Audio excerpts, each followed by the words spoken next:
محمد جون حسین ہے، اس وقت میں تہران سے آپ کے ساتھ موجود ہوں۔ آج 17 مارچ ہے اور رات کے 8 بج رہے ہیں۔ میں یہ ویڈیو ہرگز نہیں بنانا چاہتا تھا، لیکن بہت سارے لوگوں نے مجھے سوال پوچھا، بہت سارے لوگوں نے بتایا کہ یہ نیوز چل رہی ہے کہ صحیح ہے یا نہیں۔ بہت ساری فیک نیوز آ گئی ہے علی لاریجانی کے حوالے سے، اور علی لاریجانی کے حوالے سے میں ڈسکس کرنا چاہوں گا کہ اصل میں میری جو معلومات ہے اس کے مطابق کیا ہوا ہے، اور ساتھ ہی ساتھ ان کی جو خدمات ہیں، کیونکہ اگر آپ صرف خبر سننے آئے ہیں تو فائدہ نہیں ہے۔ اگر آپ نے ان کے بیانات نہیں سنے اور ان کی ہسٹری نہیں سنی تو کوئی فائدہ نہیں ہے ایسی خبر سننے کا، اس خبر کا کوئی آپ کو انٹرسٹ یا امپیکٹ نہیں ہوتا۔ تو میں بتانا چاہوں گا پہلے خبر سنانے سے پہلے کہ کیا پیغام دیا علی لاریجانی نے۔ یہ بہت سارے لوگوں کو ابھی تک پتہ ہے پیغام، لیکن پھر بھی میں مختصر کر کے اس پیغام کو ریپیٹ کرنا چاہوں گا۔ علی لاریجانی نے، جو کہ نیشنل سیکیورٹی کونسل کے سیکرٹری تھے، انہوں نے پیغام میں کیا کہا؟ علی لاریجانی نے بسم اللہ کے ساتھ پیغام شروع کیا اور کیا کہا کہ یہ جو جارحیت امریکہ اور اسرائیل کی طرف سے ہوئی ہے ایران کے اوپر، اور اتنے لیڈران کو شہید کیا گیا، اتنے معصوم لوگوں کو شہید کیا گیا، اس کے باوجود مسلمان ممالک سے جو سیاسی بیانات ہیں اس کے علاوہ کوئی مدد نہیں آئی، اور ایرانی عوام خود مختاری کے ساتھ اور جذبے کے ساتھ دشمن کا مقابلہ کرتے ہوئے اس کو اس نہج پہ لے آئی ہے کہ ان کو بھاگنے کا راستہ نہیں مل رہا۔ ایران ابھی بھی کہتے ہیں علی لاریجانی کہ شیطان بزرگ اور شیطان کچھ چھوٹے اور بڑے شیطان کے ساتھ مقابلہ کر رہا ہے، اور کیا اسلامی ممالک کا کردار اس طریقے کا نہیں ہے کہ حضور صلی اللہ علیہ وسلم نے جو فرمایا کہ اگر تم مسلمان کی آواز پہ جواب نہ دو، رسپونڈ نہ کرو، تو کیا تم مسلمان ہو یا تم مسلمان نہیں؟ اور کس طریقے کے مسلمان ہو تم اگر جواب نہیں دیتے؟ اور کچھ ملکوں نے تو یہ بھی کہا کہ ایران نے کیونکہ امریکن اور اسرائیلی اڈوں کے اوپر حملہ کیا، ان کی ممالک کے اندر جو بیسز تھے ان کے اوپر، تو کیا ایران کو اجازت دینی چاہیے کہ اس کے اوپر حملے ہوتے رہیں؟ یہ ملک صرف بہانے دے رہے ہیں، اور آج ایک طرف امریکہ اور اسرائیل ہیں اور دوسری طرف ایران ہے، تو آپ کس طرف ہیں، کس سائیڈ ہیں؟ آگے مسلمان دنیا کا جو فیوچر ہے، جو مستقبل ہے، اس کے بارے میں سوچیں۔ اور آپ کو پتہ ہے کہ امریکہ کی کوئی لائلٹی نہیں ہے آپ کے ساتھ، اور اسرائیل آپ کا دشمن ہے، یہ علی لاریجانی کہتے ہیں۔ اپنے انٹرسٹ کو دیکھیں، اپنے مفاد کو دیکھیں، اور ریجن کے جو خطے کے مستقبل ہے اس کے بارے میں سوچیں۔ ایران آپ کو ایک ساتھی کے طور پہ اپنے آپ کو دکھا رہا ہے، اور کوئی ایران کی انٹینشن بری نہیں ہے۔ اسلامی ممالک کی امت کی جو یونٹی ہے، جو اتحاد ہے، وہ اپنی مضبوطی کے ساتھ گارنٹی کر سکتی ہے سیکیورٹی کو، پروگریس کو اور آزادی کو۔ تو علی لاریجانی نے یہ جو بیان دیا وہ ہمیں ایک سگنل دیتا ہے کہ آج وقت آ گیا ہے کہ ہم ایک سائڈ چوز کر لیں، کیونکہ منافقت کی کوئی جگہ نہیں بچی۔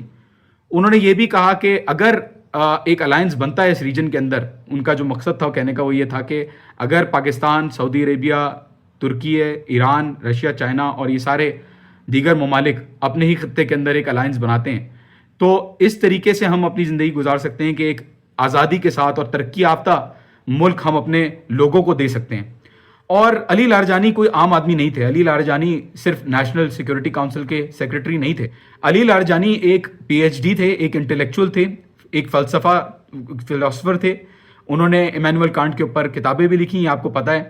انہوں نے سپاہ پاسداران کے اندر جو ہے شمولیت کی، جنگ بھی لڑی، یہ بھی آپ کو پتہ ہے۔ آپ لوگوں کو شاید یہ بھی معلوم ہوگا کہ علی لاریجانی نے اسٹریٹجی کے اندر، ایران کے اندر ایز اے رائٹ ہینڈ کام کیا آیت اللہ علی خامنہئی کے ساتھ، اور بہت سارے جو ایڈوائزری اوپینینز ان کے نیوکلیئر پروگرام کے اوپر فار ایگزامپل، نیگوسیشنز کے اوپر فار ایگزامپل، ایران کی ملٹری اسٹریٹجی کے اوپر فار ایگزامپل، انہوں نے بہت سارا کام کیا اور بہت سکسیسفلی کام کیا۔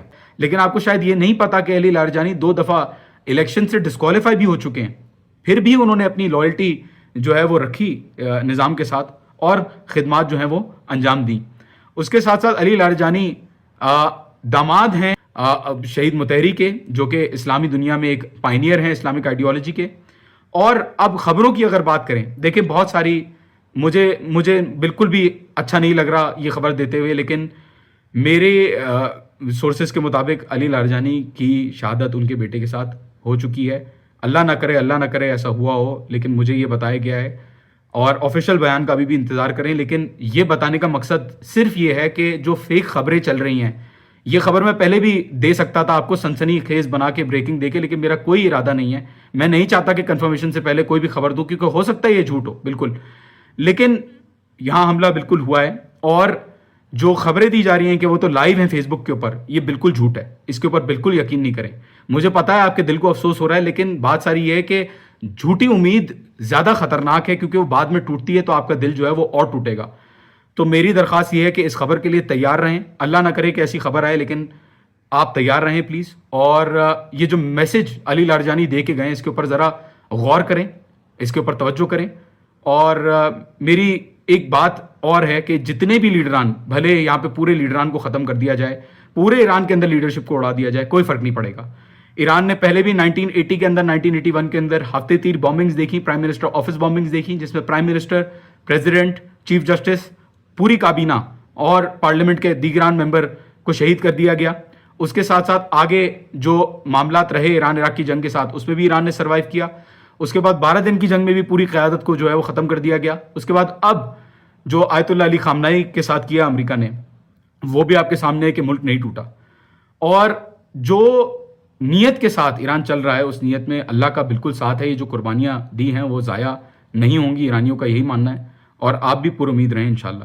اپنا خیال رکھیے گا. خدا حافظ.